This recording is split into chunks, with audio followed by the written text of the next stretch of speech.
Então, nessa ação penal 501.41.70.93, depoimento do senhor Demarco José Jorge Epifânio.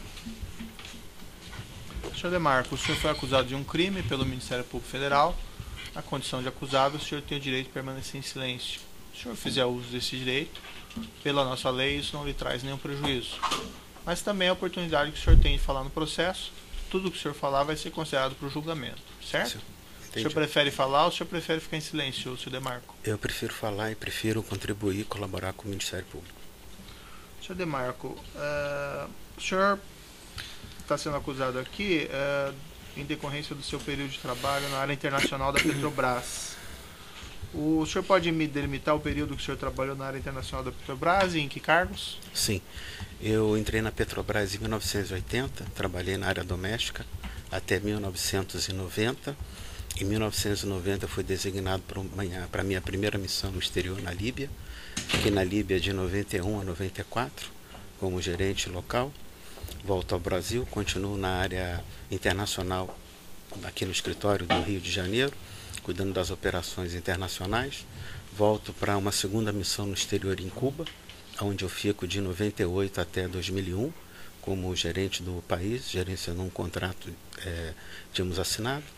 Volto para o Brasil, fico 2 anos e meio como gerente de contratos da IP Doméstico, e aí eu sou designado para minha última missão no exterior de 2005, setembro de 2005, agosto, setembro de 2005, até outubro de 2008.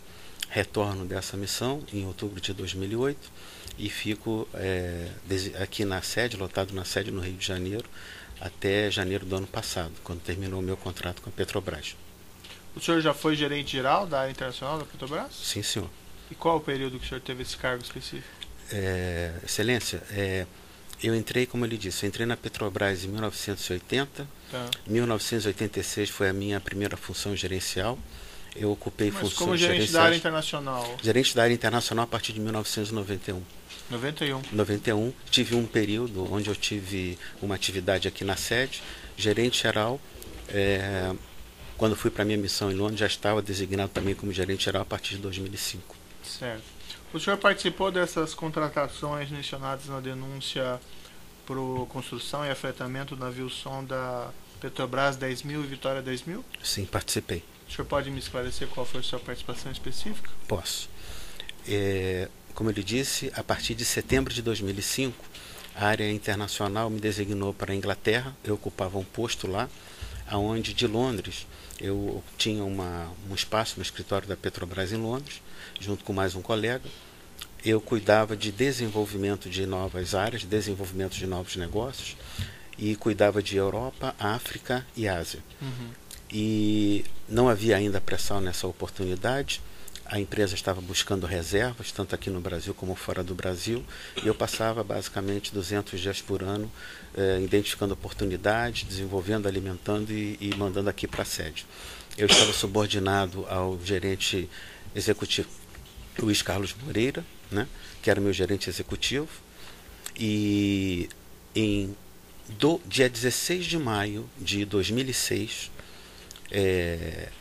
eu sou chamado pelo gerente Moreira para me dizer o seguinte: no dia 13 de abril deste ano, a diretoria executiva havia aprovado em pauta a criação de uma SPC com a Mitsui, que envolvia o afretamento, também a construção de um navio. Essa SPC seria a dona deste navio, que seria colocado para uma outra empresa para operar, e ele precisava de alguém que coordenasse os trabalhos. A diretoria, na decisão que tomou no dia 13 de abril, disse que nós teríamos aproximadamente 60 dias para transformar uma carta de intenção que havia sido assinado com o estaleiro Samsung num contrato e um acordo, um memorando de entendimento assinado com a empresa Mitsui, que seria a nossa sócia, dona de metade do navio, num acordo de acionistas. Ele me chama da Inglaterra e fala assim: olha, estou dando essa missão para você, você tem que voltar para a diretoria com essa pauta até o dia 30 de junho. Esse era o Petrobras 10.000? Petrobras 10.000. Tá. Eu cumpri a minha tarefa, eu coordenei um pequeno grupo de pessoas, nós tínhamos, como ele disse, sócio, a Mitsui, que era sócia dessa futura SPC. Nós, durante esses 40, 50 dias, foram 40 e 50 dias e noites, porque as reuniões aconteciam no Rio, em Londres, na Coreia, no Japão. Nós tínhamos uma empresa de advogados contratada na Inglaterra, uma empresa técnica que tinha sido contratada pela Mitsui para nos assessorar na avaliação técnica, várias reuniões técnicas, jurídicas, societárias, etc. Eu entrego todo esse trabalho. No dia 13 de julho, se eu não estou enganado, é aprovada na diretoria os documentos que tinham sido solicitados. Eu entrego esse trabalho à diretoria e retorno para a Inglaterra, né? Eu queria registrar, Excelência, que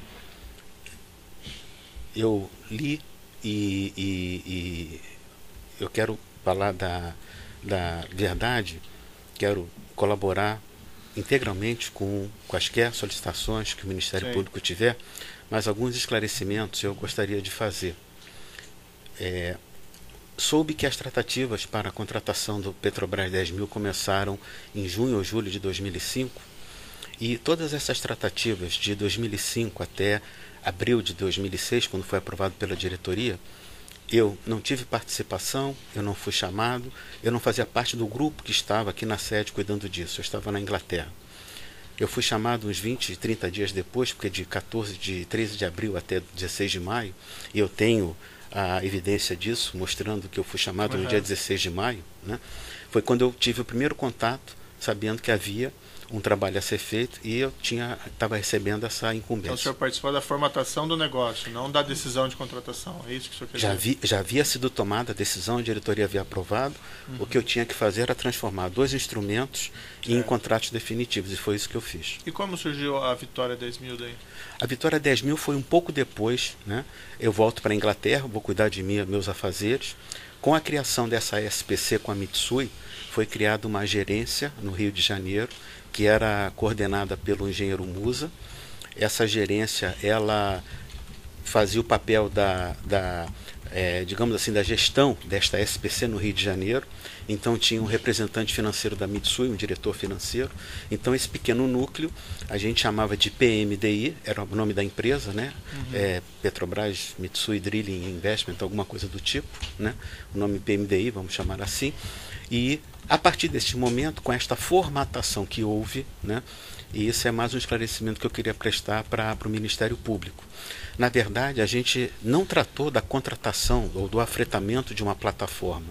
O objeto do contrato era a criação de uma SPC, porque a Mitsui tinha trazido para a Petrobras um negócio que era: quero ser sócio da Petrobras no negócio, que envolve a posse, né, de um navio, onde eu sou dona de metade, Petrobras é dona de metade.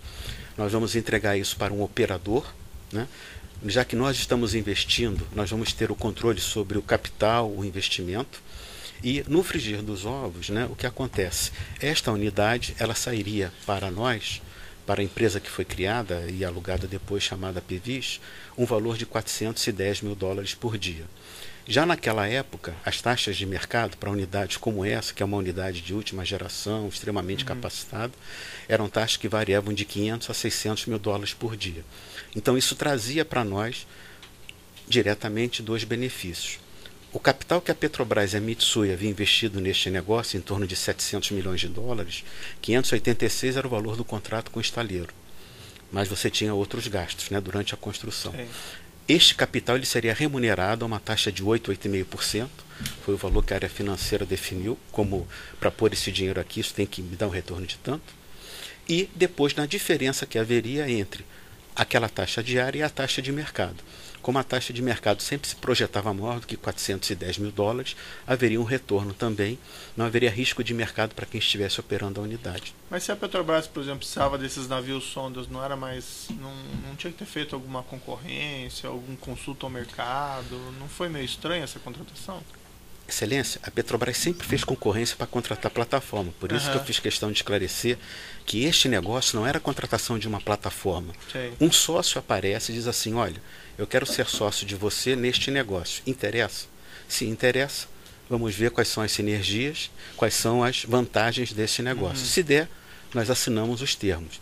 Eu não faço concorrência para buscar um sócio. Eu não faço uma licitação para buscar um sócio. Essa sociedade fazia com que houvesse como objeto dela a compra, o afretamento de um navio que surgiu. A vantagem que se projetava, a própria área financeira já havia indicado que, comparando este formato de negócio com o afretamento, poderia haver vantagens ao final de um período, que eram 10 anos mais 10. 10 anos nós garantíamos o contrato. O segundo período de 10 anos não. Mas ele tinha que pagar o leasing desta unidade durante 20 anos para os proprietários. Isso está claro no contrato. O Ministério Público afirma, e faz isso com base pelo menos em algumas avaliações da Petrobras, que essas contratações teriam sido motivadas por um estudo excessivamente otimista da demanda da área internacional. O senhor deve ter visto isso provavelmente na acusação. Com certeza. O que o senhor tem a dizer sobre isso? A minha opinião, Excelência, sobre esse tema é o seguinte: esse estudo técnico, se nós juntarmos aqui numa sala 10 geólogos para analisar um determinado prospecto, nós vamos ter 10 opiniões diferentes, e ali não está em discussão o que está certo e o que está errado. É a questão de percepção sobre risco geológico. Esse estudo indicava o seguinte: para um determinado número de blocos que a área internacional já havia se compromissado a trabalhar fora, existia uma probabilidade de êxito na faixa de 30%, e esse estudo, caso se confirmasse esse trabalho, em exploração tem sempre o se. Caso se confirmasse o resultado, haveria perfuração de novos poços, então você teria trabalho por mais tempo. O que acontece é que nesse estudo havia a necessidade de 1,9 sondas. Sim. Então, eu posso dizer para o senhor o seguinte: quando eu li esse relatório, eu estava sendo chamado para fazer a, digamos assim, já a transformação, porque isso já havia passado pelo crivo da diretoria, e eu não analisei o detalhe para saber se aquilo estava otimista, pessimista, realista, aquilo embasava, e já havia sido objeto digamos assim, do crivo da diretoria. Particularmente, eu não entendo que houve um trabalho técnico otimizado. Acho que houve um trabalho técnico que, à época, à luz dos dados que tinham, com a avaliação geológica que foi feita, uma das opiniões era aquela que estava expressa no relatório. Certo. O Ministério Público afirma também aqui que teria sido pago comissões ou vantagem indevida a agentes da Petrobras por conta desse negócio. Sim, senhor. O senhor recebeu algum valor? Recebi, sim, senhor. O senhor pode me esclarecer as circunstâncias? Posso, sim, senhor. Como ele disse, eu fui chamado no dia 16 de maio para fazer parte para coordenar esse pequeno grupo, né, que transformaria, daria seguimento a uma decisão da diretoria executiva. Fiz o meu trabalho, apresentei isso seguindo a governança interna, né, fazendo todas as avaliações técnicas e econômicas necessárias, né, com todos os pareceres. Apresento esse trabalho, né, para o gerente executivo, que encaminha para o diretor. Esse trabalho é encaminhado para a diretoria executiva. Uma vez concluído o trabalho, eu estou me preparando para voltar para Londres. O gerente Moreira me chama numa sala que ele tinha, alugada, próxima ali ao prédio da Petrobras. Ele me chama numa reunião. Eu já tinha ido 1 ou 2 vezes lá, porque eventualmente ele, por alguma questão particular, ele usava aquele escritório, e eu, como subordinado dele, tinha que fazer algum tipo de despacho. Ao pegar uma assinatura dele, eu era chamado para ir lá pegar a assinatura e voltar para a minha sala. Nesse dia, que eu não sei precisar, mas com certeza foi logo após a assinatura desse contrato, ele me diz assim: olha, o seu trabalho foi muito bom, eu quero elogiar o trabalho que você fez. Realmente nós não erramos em ter chamado você para coordenar esse trabalho. O trabalho foi feito com o critério que era requerido, e você vai ganhar um prêmio por esse seu trabalho. Falei: como assim um prêmio? O trabalho está feito. E ele falou: não, você vai ganhar um prêmio, né? E você tem alguma conta fora? Eu disse: claro, Moreira, eu estou morando na Inglaterra, né? Eu tenho minha conta do HSBC, minha conta salário. Eu falei: não, você não, tem que ser uma conta offshore. Ele me sugeriu, então, me indicou a conta no banco Clarendon Law, lá na Suíça. Eu fui à Suíça, então, por orientação dele, para encontrar com a gerente, que ele já havia entrado em contato para me receber, né? E me ofereceu o valor de $1 milhão, né, por esse trabalho que eu havia feito.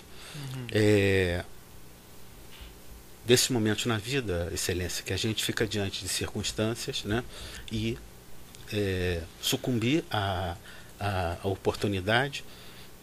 Talvez fiquei cego pelo aquilo que estava sendo me oferecido. Eu tinha 27 anos de empresa, né, e aceitei. E essa foi a projeção que eu tinha na minha frente. Eu não fazia ideia que até aquele momento eu não tinha conhecimento, circulava alguma coisa de propina. O que eu sabia que nós havíamos pago um valor que era justo pelo navio, porque eu tinha todos os trabalhos, tanto eu quanto o nosso sócio. Isso havia passado pelo nosso crivo técnico de sócio e tudo mais. Então eu estava convicto que a gente não estava pagando um sobrepreço ou algo assim. Mas por que estavam recebendo, então? O que eu entendi é que isso era parte da comissão de um representante, que era o senhor Júlio Camargo. Porque na maioria desses contratos, Excelência, aqui no Brasil, algumas empresas, principalmente as empresas nacionais, elas lidam com representantes. E, obviamente, esses representantes eles têm direito a percentuais. Então, eu talvez tenha modelado na minha cabeça, eu entendi aquilo como sendo uma... Mas por que o representante é da parte da comissão dele para o senhor? Excelência, como ele disse, essa foi a minha cegueira em termos de entendimento, em termos de aceitação deste valor. Aquilo para mim, eu não havia pedido nada, eu não havia negociado nada, eu não havia feito meu trabalho, né, buscando algum tipo de favorecimento. Eu faria o mesmo trabalho se ao final daquilo não tivesse nada, não faria nada diferente daquilo que foi feito, isso eu posso assegurar ao senhor. Mas, infelizmente, foi um ato de fraqueza. E o que o senhor Luiz Moreira falou com o senhor a esse respeito? O que era esse dinheiro? Ele não deu detalhes. Ele não deu quem estava detalhes. Suportando o pagamento? O que ele falou? Eu vi em algumas reuniões, Excelência. Ele falou que o dinheiro era dele? Não tinha detalhes. O que eu havia visto em algumas reuniões era a presença do senhor Júlio Camargo, a presença do senhor Fernando Soares, né?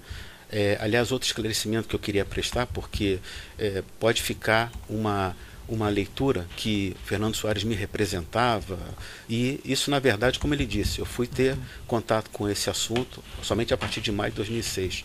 Eu nunca tive conversas com respeito à propina com Fernando Soares, ele nunca teve nenhuma delegação minha para tratar disso. Então, o meu contato era o senhor Moreira. O que ele fazia nessas reuniões, o senhor Fernando Soares? Eles estavam, de alguma maneira, presentes, não em todas elas, mas eu diria que naquelas reuniões mais estratégicas de definição. Uma das reuniões, por exemplo, em Londres, quando foi apresentado oficialmente ao time da Mitsui, que nós fizemos lá na Inglaterra, tanto o senhor Fernando Soares quanto o senhor Júlio Camargo estavam lá. Foram, apresentaram, não participaram da reunião, foram apenas para fazer um cumprimento, uma coisa qualquer. E, posteriormente, obviamente, a gente começou a perceber que haviam acontecido coisas de maneira torta, de maneira equivocada, ou seja, assim? Com relação a essa questão de propina, né? Porque quando teve o segundo navio, eu não participei da contratação do segundo navio. Do segundo navio eu estava na Inglaterra, esporadicamente eu era solicitado pelo engenheiro Musa para mandar algum trabalho, fazer alguma coisa, ou trabalhar junto ao jurídico para questão de parecer e tudo mais. Mas alguns anos depois, talvez, não sei se precisar agora quando, né? Mas aí eu já um pouco menos, digamos assim, não tão cego, né? Eu percebi que havia realmente cometido algo que não era correto. Essa conta na Suíça, para sua informação, né? Ainda nesse primeiro momento, eu abri essa conta, minha família estava comigo, né? Então eu não tinha absolutamente nenhum segredo, né? Porque a gente sempre pensa que pode acontecer o pior e tudo, então tem que haver alguma coisa. Mas o que eu dizia para eles é que isso era realmente uma bonificação, isso era um prêmio, quer dizer, eles não tinham essa ideia e, enfim, aceitaram aquilo que eu estava dizendo para eles. Essa conta estava no nome de uma offshore? Sim, senhor. Qual que era o nome dessa offshore? O nome dessa offshore tinha o nome de Cambalda Trading. Quanto que o senhor recebeu nessa conta? Excelência, o valor que tinha sido acordado era na faixa de $1 milhão de dólares, né? Os valores recebidos, né, por razões que, enfim, foram acontecendo, Eu acho que eu cheguei a receber nessa conta em 2 ou 3 pagamentos. Primeiro acho que foi uns US$ 400.000, depois uns 400 e pouco, US$ 500.000. Depois havia uma diferença que seria paga a posteriori, porque surgiu a conversa aí, sim, em conversas mais próximas, né, com o Moreira, né? Temos problema porque apareceram alguns políticos e nós vamos ter que, parte disso aí nós vamos ter que dividir com os políticos e tal. Então, ou seja, ele não estava perguntando a minha opinião, estava simplesmente dizendo que poderia haver, digamos assim, aquilo que estava previamente acordado poderia não acontecer. Mas o senhor, quando o senhor teve suas conversas, esses valores eram por conta da contratação do Petrobras 10.000? Do Petrobras 10.000. E do Vitória 10.000? Não, do Vitória 10.000 não recebi nada, Excelência. Consta aqui no processo 2 créditos na sua conta, 11/10/2007, $396.000. O senhor recebeu da conta Hong Xing Trading, no banco Hang Seng de Hong Kong. Quem que fez esse depósito?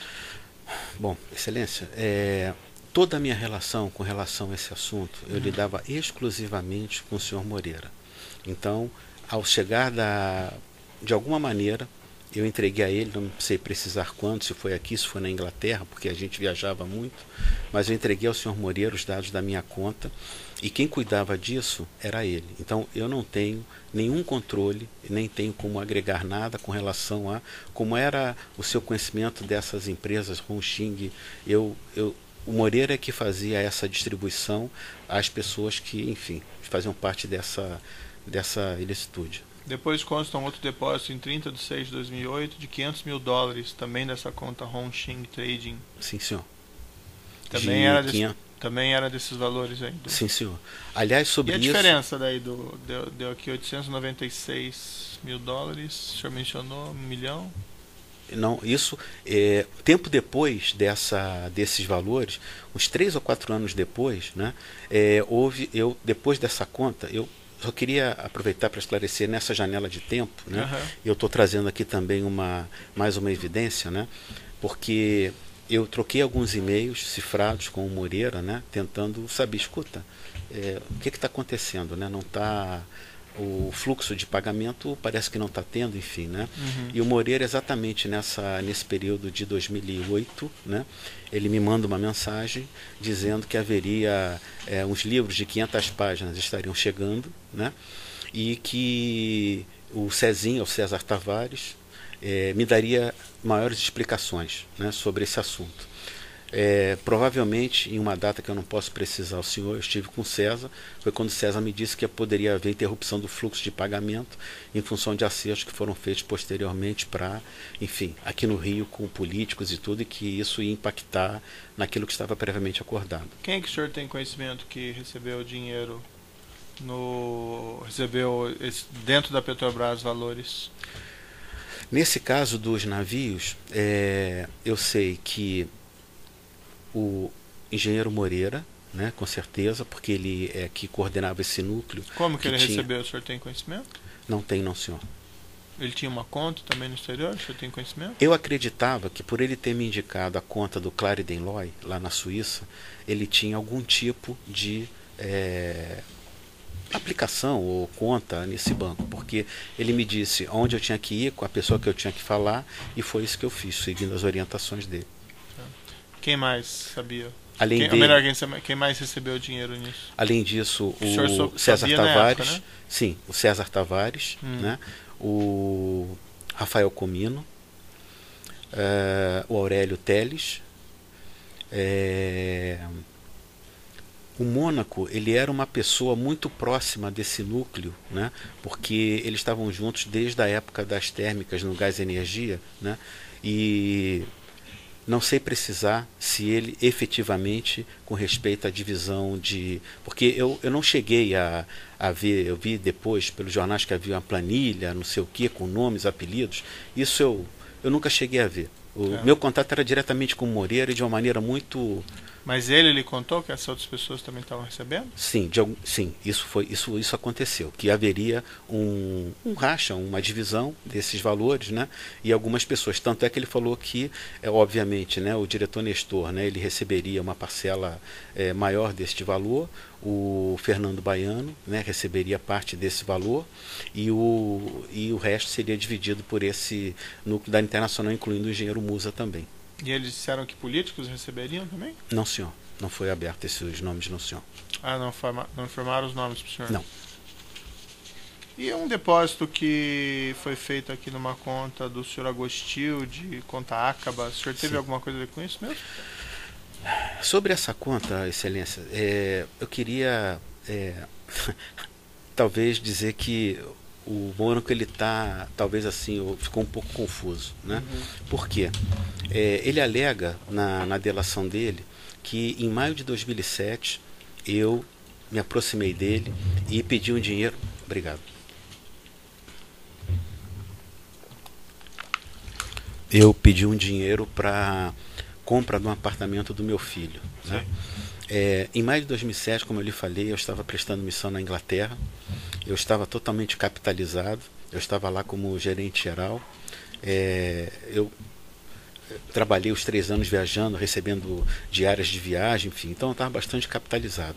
Então, definitivamente, eu não fiz nada, absolutamente nada de transferência para a conta do Mônaco em 2007. O que aconteceu, né? E aí eu vou, se o senhor puder me conceder mais alguns instantes somente para completar esse raciocínio. Eu estava, não sabia ainda, obviamente, mas estava me aproximando de um divórcio, depois de 30 anos de casamento. Esse divórcio aconteceu em 2009 e foi homologado em 2010. Por toda a transparência que eu tinha com a minha ex-esposa, a minha família, né? Esse dinheiro que estava no exterior, ele fez parte da divisão do patrimônio, né? Então, para isso eu tive que repatriar parte desse dinheiro para fechar as contas, né, com a minha ex-esposa. E eu me lembro que nesse período em 2010, né, talvez numa conversa com o Mônaco, que eu não vou precisar ao senhor que dia que foi, eu comentei com ele que eu estava, então, porque nós temos uma relação até com família, né? Quer dizer, ele parece que é primo da minha nora, né? Eu havia comentado com ele que eu precisava de um doleiro para trazer dinheiro, né? Ele falou, não, isso aí, parte disso eu arrumo para você porque eu tenho aqui em casa, né? Eu falei, bom, se tiver melhor, porque evita, né, exposição e tudo mais, né? Então, o que eu posso dizer para o senhor é o seguinte, o Mônaco me emprestou uma quantia que eu não sei precisar ao senhor se foi, com certeza não foi $200 mil, mas uma parte do dinheiro que eu estava repatriando foi paga pelo Mônaco, né, aqui em espécie, né, dinheiro esse, né, que ele foi até minha casa, né, entregou para os meus familiares, né, e isso foi feito. Mas isso foi em 2010? Em 2010. E por que eu digo para o senhor que a história dele também não faz sentido? Corroborado porque outro fato, e isso já foi acostado nos documentos ao processo. Assim que eu chego da Inglaterra, em setembro de 2008, né, meu filho estava então já pronto para, né, se casar com a minha nora, e nós decidimos, eu e a sogra dele, de darmos um apartamento para os dois.